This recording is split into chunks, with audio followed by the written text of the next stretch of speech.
Игоречек, смотри, блядь, пидорасов, смотри. Ебать нахуй! Ебать!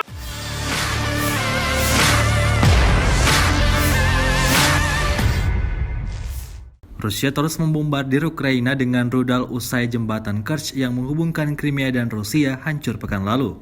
Total ada 102 rudal yang diluncurkan selama 2 hari kebelakang. Hal tersebut tak membuat Ukraina mundur dan menyerah begitu saja. Justru semakin memicu semangat mereka untuk melakukan serangan balasan. Sebuah rekaman ramai beredar di media sosial Telegram pada Kamis 13 Oktober 2022. Dalam rekaman tersebut memperlihatkan sejumlah tentara Rusia yang sedang beroperasi tiba-tiba dikagetkan oleh granat yang jatuh di sekitar mereka.